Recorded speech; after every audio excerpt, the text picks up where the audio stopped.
Dear students, এখন আলোচনা করব ক্লাস 9-এর লেসন 3-তে অটাম নামক কবিতার এক্সারসাইজগুলো। এক্সারসাইজ 1-এ কী রয়েছে দেখো।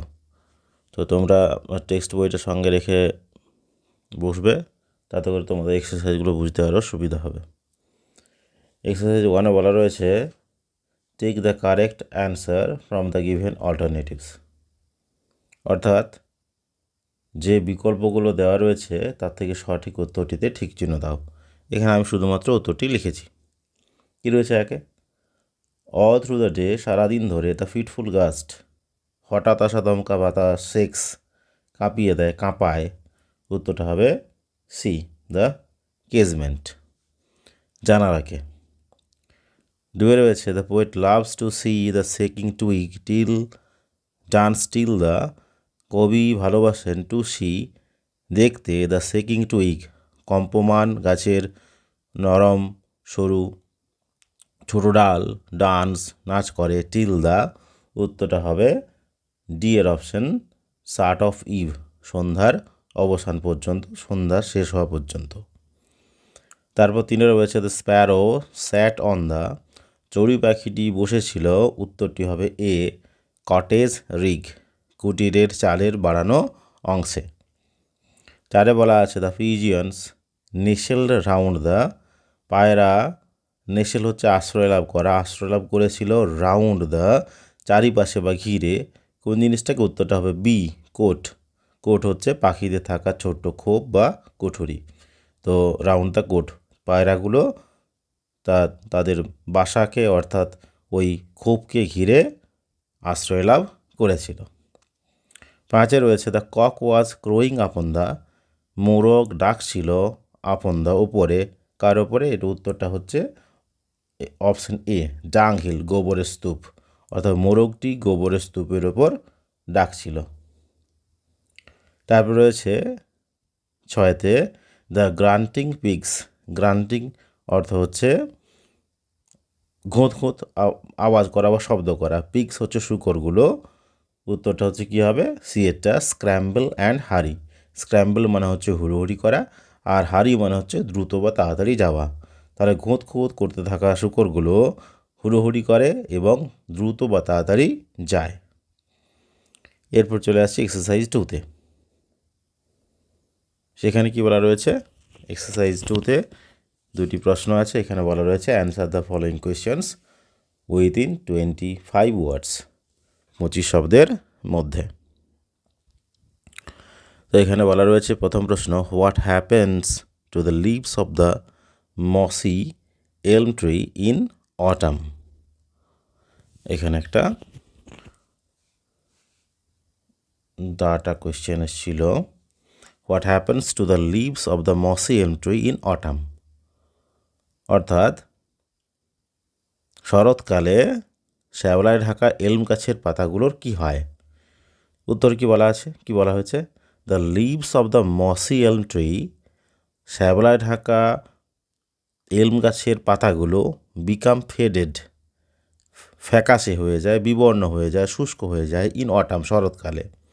দেন, তারপর, দ্য ফিটফুল গাস্ট, হঠাৎ আসা দমকা বাতাস, টেক্স দেম অ্যাওয়ে, তাদেরকে ঝরিয়ে দেয়, twirls them by the window pane, তাদেরকে জানলার সার্সির ধারে পাক খাওয়ায়, and carries them down the lane, এবং তাদেরকে গলিপথের বেয়ে তাদেরকে বয়ে নিয়ে যায় বা এখানে উড়িয়ে নিয়ে যায়।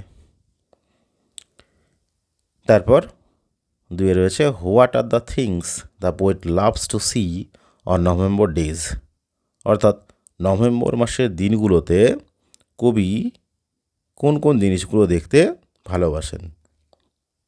এখানে উত্তরটা তোমাদের একটু বড় হয়ে যাবে, কেননা কোন কোন জিনিসগুলো দেখতে ভালোবাসেন এটা পুরোটাই তোমাদের টেক্সট বইয়ের যে থার্ড স্ট্যান্জা রয়েছে, সেখানে যে যে জিনিসগুলো কবি দেখেছেন বা দেখতে ভালো লাগে বলেছেন, সেই সব বিষয়গুলোকে উল্লেখ করতে হবে।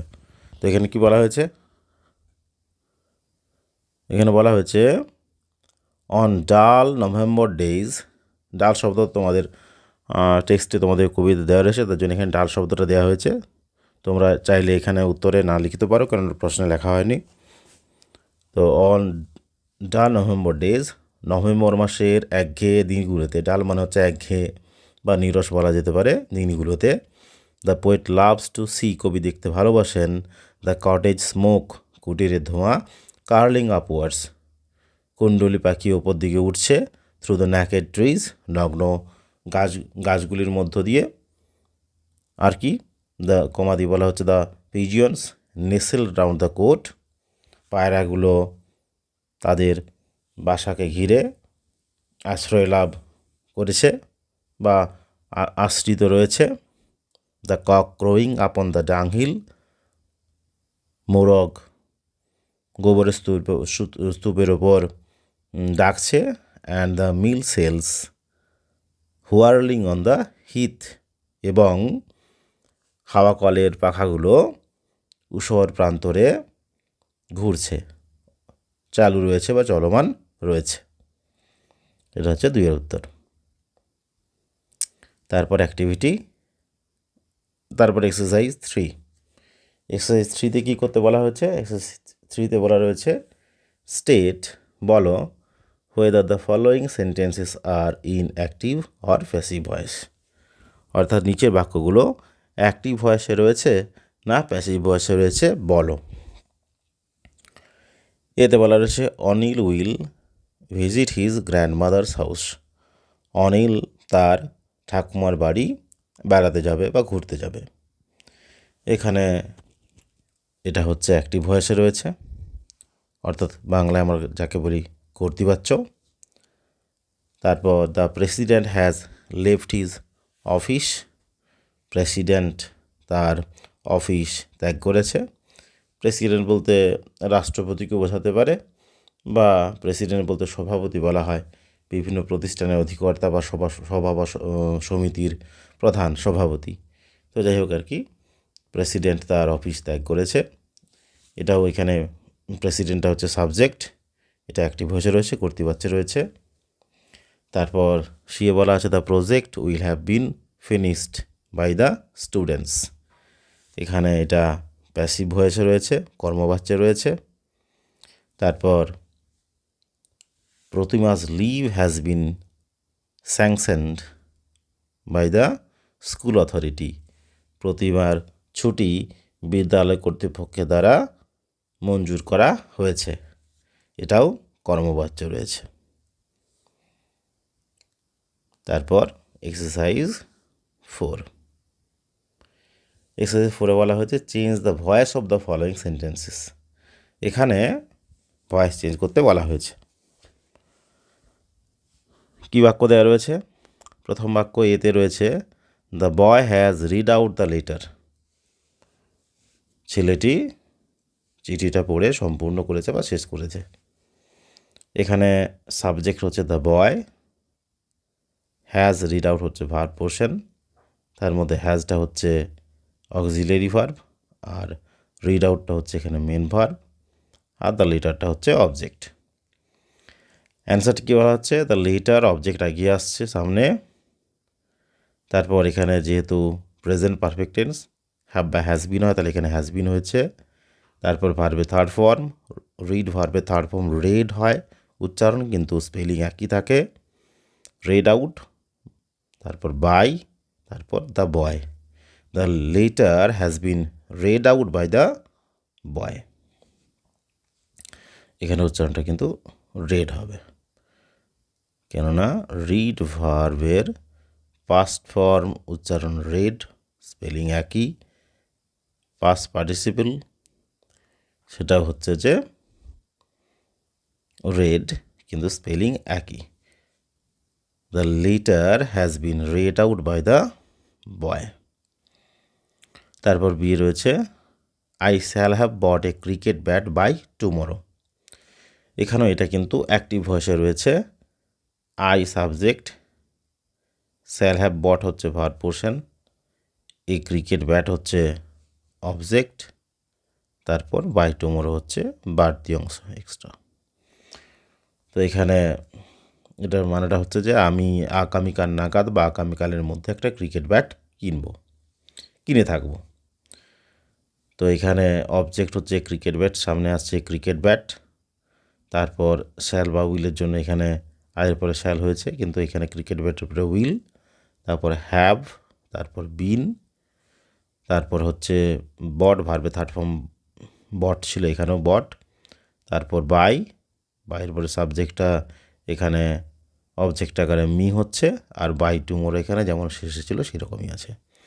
এ cricket bat will have been bought by me by tomorrow, এটা হচ্ছে তার প্যাসিভ ফর্ম। তারপর রয়েছে শীতে Sohini's friends had organised a picnic. সোহিনীর বন্ধুরা একটা পিকনিকের আয়োজন করেছিল। তো এখানে সোহিনীজ ফ্রেন্ডস হচ্ছে সাবজেক্ট, হ্যাড অর্গানাইজ হচ্ছে এখানে ভার্ব, আর এই পিকনিকটা হচ্ছে অবজেক্ট। এই পিকনিক সামনে আসছে, এখানে হ্যাড অর্গানাইজ ছিল পাস্ট পারফেক্ট, তার জন্য এখানে হ্যাডটা থাকছে এবং বিন আসছে। তারপর ভার্বের থার্ড ফর্ম বা পাস্ট পার্টিসিপল ফর্ম হচ্ছে অর্গানাইজড, তারপর বাই, আর সাবজেক্ট শেষে যাচ্ছে সোহিনীজ ফ্রেন্ডস। তাহলে উত্তর হচ্ছে picnic had been organised by Sohini's friends. তারপর রয়েছে ডিএতে, the football team will put up a brave fight. Football দল উইল পুট আপ গড়ে তুলবে, এ ব্রেভ ফাইট একটা সাহসী লড়াই, গড়ে তুলবে একটা সাহসী লড়াই। সাবজেক্ট, ভার্ব, অবজেক্ট, এগিয়ে আসছে অবজেক্ট, এ ব্রেভ ফাইট। ফিউচার টেন্স হওয়ার জন্য শ্যাল বা উইলের মধ্যে উইল, বি ভার্বের জন্য বি, পুট ভার্বের থার্ড ফর্ম হচ্ছে পুট আপ, কেননা পুট ভার্বের তিনটা ফর্ম একই হয়, পুট এবং পুট আপ বাই, আর সাবজেক্টটা শেষে যাচ্ছে by the football team. A brave fight will be put up by the football team. তারপর হচ্ছে এক্সারসাইজ 5, এখানে কি বলা হচ্ছে, change the following sentences into indirect speech. নিচের বাক্যগুলোকে ইনডাইরেক্ট স্পিচে অর্থাৎ পরোক্ষ উক্তিতে পরিবর্তন করো। ডাইরেক্ট থেকে ইনডাইরেক্ট, প্রত্যক্ষ থেকে পরোক্ষতে।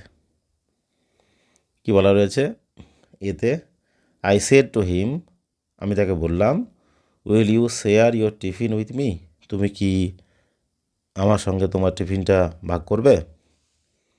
তাহলে কি হচ্ছে, এটা হচ্ছে reported speech, will you share your tiffin with me, এটা হচ্ছে একটা ইন্টারোগেটিভ সেন্টেন্স, এবং রিপোর্টেড স্পিচটি ইন্টারোগেটিভ সেন্টেন্স হলে এখানে সাধারণত রিপোর্টিং ভার্বটা আমরা আস্ক করি।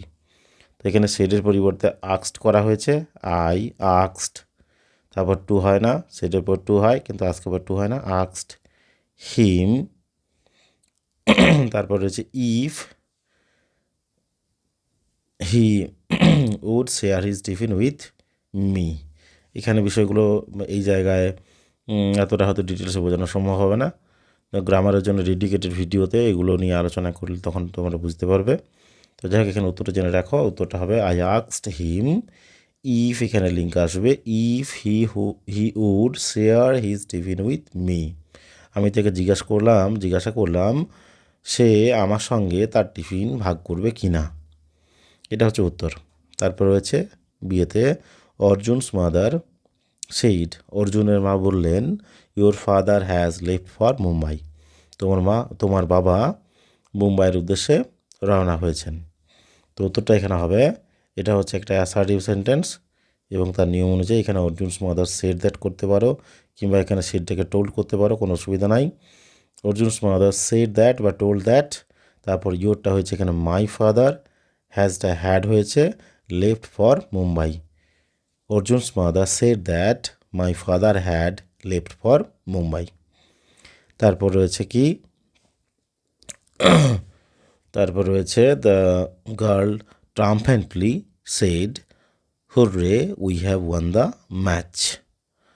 মেয়েটি ট্রাম্পেন্টলি কথাটা আছে ট্রাম্পেন্ট থেকে, ট্রাম্পেন্ট মানে হচ্ছে যে জয়োদ্দীপ্ত বা কী বলবো উল্লসিত এরকম আর কি। তো ট্রাম্পেন্টলি বলা হচ্ছে এখানে জয়োদ্দীপ্ত কণ্ঠে বা উল্লসিত কণ্ঠে বলা যেতে পারে। সেট বলল, hurray we have won the match, hurray আমরা ম্যাচটা জিতেছি, খেলাটা জিতেছি। তাহলে এটা বলা যায় এটা হচ্ছে একটা এক্সক্লেমেটরি সেন্টেন্স। তো সেখানে উত্তরটা কি বলা হয়েছে, দ্য, আচ্ছা এখানে এটা গার্লস রয়েছে, গার্লস, তো the girls exclaimed in joy, যেহেতু আনন্দ প্রকাশ করছে আমরা বলবো এক্সক্লেমড ইন জয়, বা ট্রায়াম্ফ বলতে পারি, যেহেতু ট্রায়াম্ফেন্ট কথাটা এখানে উল্লেখ করা ছিল। ট্রায়াম্ফেন্টলি যে শব্দটা রয়েছে এটা অ্যাডভার্ব, তার নাউন হচ্ছে ট্রায়াম্ফ, এটা বলা যেতে পারে ট্রায়াম্ফ হচ্ছে বিজয়ের আনন্দ। জয় আর ট্রায়াম্ফের মধ্যে পার্থক্য হচ্ছে জয় হচ্ছে সাধারণ বা বলবো আনন্দ, আর ট্রায়াম্ফ হচ্ছে বিজয়ের আনন্দ বা জয়ের আনন্দ। তো যেহেতু এই টার্মটা ব্যবহার করা আছে এটাও করতে পারো, কিংবা এখানে এটাও করতে পারো, কোনো অসুবিধা নাই।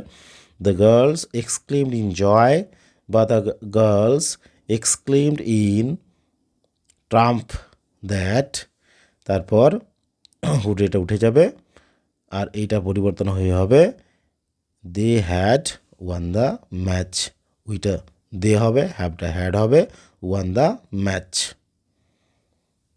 তারপর রয়েছে he says let you be successful in life, সে বলে তুমি জীবনে সফল হও। তাহলে এখানে হি সেজ এটা একটা উইশ, তার জন্য এখানে কি করা হবে, হি সেজটাকে করা হচ্ছে উইশেস, তারপরে লিঙ্কেন হিসেবে দ্যাট দেওয়া হচ্ছে। Let you be successful in লাইফের ক্ষেত্রে লেটটা উঠে যাচ্ছে, তারপর ইউটা হচ্ছে আই, এবং তারপর কি হচ্ছে সাবজেক্টের পরে এখানে মে হচ্ছে। এটা বা এইখানে যদি রিপোর্টিং ভার্ব, এটাকে রিপোর্টিং ভার্ব বলা হয়। রিপোর্টিং ভার্ব যদি পাস্ট টেন্সে থাকতো তাহলে মেটা মাইট হতো, কিন্তু এটা যেহেতু প্রেজেন্টে আছে তাহলে এটা মে করব। I may be successful in life, এগুলো একই রকম থাকছে। উত্তরটা হচ্ছে he wishes that I may be successful in life. তারপর দ্য ক্যাপ্টেন ইনফর্মড, অধিনায়ক বা দলপতি জানিয়েছিল the tournament was postponed last month, যে টুর্নামেন্টটি ওয়াজ পোস্টপন্ড স্থগিত বা মুলতুবি রাখা হয়েছিল লাস্ট মান্থ গত মাসে। তাহলে এখানে উত্তরটা এটা হচ্ছে একটা অ্যাসার্টিভ সেন্টেন্স, এবং এক্ষেত্রে দ্য ক্যাপ্টেন ইনফর্মড এই রিপোর্টিং ভার্বটা ব্যবহার করা হয়েছে, এটা অপরিবর্তিত রেখে করা যাবে, কোনো অসুবিধা নাই। দ্য ক্যাপ্টেন ইনফর্মড এখানে লিঙ্কার হবে that, assertive sentence linker that হয়। তারপরে কি রয়েছে দ্য টুর্নামেন্ট লেখা হয়েছে, ওয়াজটা হচ্ছে এখানে পাস্ট ইনডিফিনাইট করা হয়েছে, পাস্ট ইনডিফিনাইটের এটা প্যাসিভ, তো এটা কি করতে হবে পারফেক্ট, পাস্ট ইনডিফিনাইট থাকলে পাস্ট পারফেক্টে পরিবর্তন হয়। রিপোর্টিং ভার্ব যদি পাস্ট ফর্মে থাকে তাহলে এটা পাস্ট ইনডিফিনাইট থাকলে, রিপোর্টেড স্পিচ যদি পাস্ট ইনডিফিনাইট থাকে সেটা পাস্ট পারফেক্টে পরিবর্তন করতে হয় ইনডাইরেক্টে।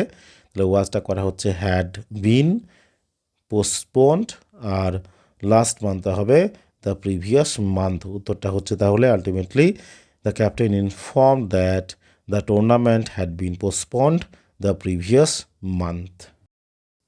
ভিডিওটি ভালো লেগে থাকলে ভিডিওটিতে লাইক দেবে এবং চ্যানেলটি সাবস্ক্রাইব করবে। আর কিছু জিজ্ঞাসা বা মতামত থাকলে অবশ্যই কমেন্ট করে জানাবে।